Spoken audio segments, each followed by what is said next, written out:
திருநெல்வேலியிலிருந்து கிளம்பி அது ராதாபுரம் போகிற வழியில் கதாநாயகர் மகனுக்கு போகிற வழியில் எத்தனையோ ஒரு டோல்கேட் இருக்குது, எத்தனையோ போலீஸ் பீட் இருக்குது.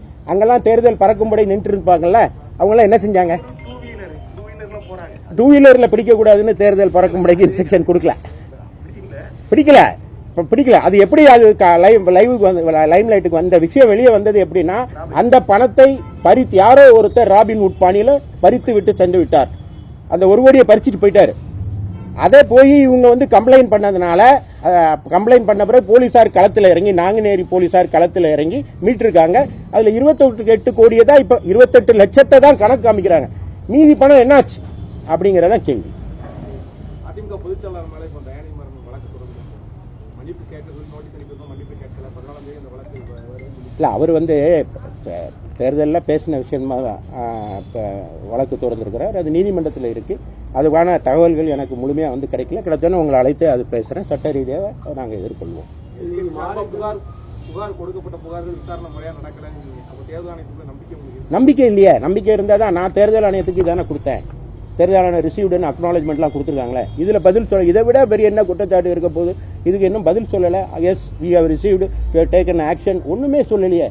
அப்போ தேர்தல் முடிஞ்ச பிறகு விசாரிக்கிறதுனா அந்த புகார் இன்சக்சஸ் ஆயிரும்ல. அது பிறகு அர்த்தம் என்ன இருக்கு? தேர்தல் நடவடிக்கைகளை, வியூகங்களை அவங்க தெரிஞ்சு சொல்றாங்க. அது ஒரு நல்ல தேர்தலாக இருக்காதுங்கிறதான நோக்கம்.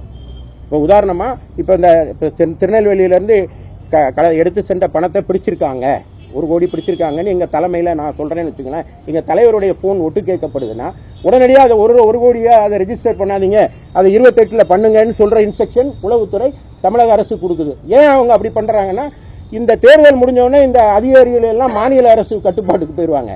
அவங்க மேல உள்ள பயத்துல தான் அவங்க. அதையும் தாண்டி நாங்குநேரி போலீசார் சிறப்பாக செயல்பட்டிருக்காங்க. ஏன்னா அவங்ககிட்ட பிடிச்ச பணத்தை தான் அவங்க கணக்கு அமைச்சிருக்காங்க. இன்னும் அவங்க தீவிரமா இறங்கி இதுல ஒரு சிறப்பு புலனாய்வு குழுவை போட்டு விசாரிக்கணும்னு கேட்டுக்கிறேன். கண்டிப்பா நடக்காது, கண்டிப்பா நடக்காது. தேர்தல் எப்படி முறையா இருக்கும்? இப்போ நான் இவ்வளவு தூரம் சொல்றேன். தேர்தல் ஆணையம், நான் ஏற்கனவே சொன்னேன், அது செவிட்டு காதுல நான் சங்கு வச்சு ஊதிட்டா என்னை பீரங்கி வச்சு இடிக்க முடியும்னு சொன்ன பிறகும் எந்த நடவடிக்கை எடுக்காத ஒரு தேர்தல் ஆணையம். நான் தனிப்பட்ட முறையில் யார் மேலே குற்றச்சாட்டில். தேர்தல் ஆணையங்கிறது ஒரு இயந்திரம். அதுக்கு இதயம்னு ஒன்று இருக்காது. அதுக்கு கண் இருக்கும், காது இருக்காது போல இருக்கு. ஆனால் அதுக்கு கரங்கள் இருக்கு.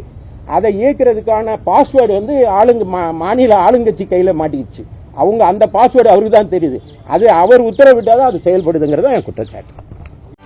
செய்திகளை உடனுக்குடனும் துல்லியமாகவும் தெரிந்து கொள்ள சப்ஸ்கிரைப் பண்ணுங்க.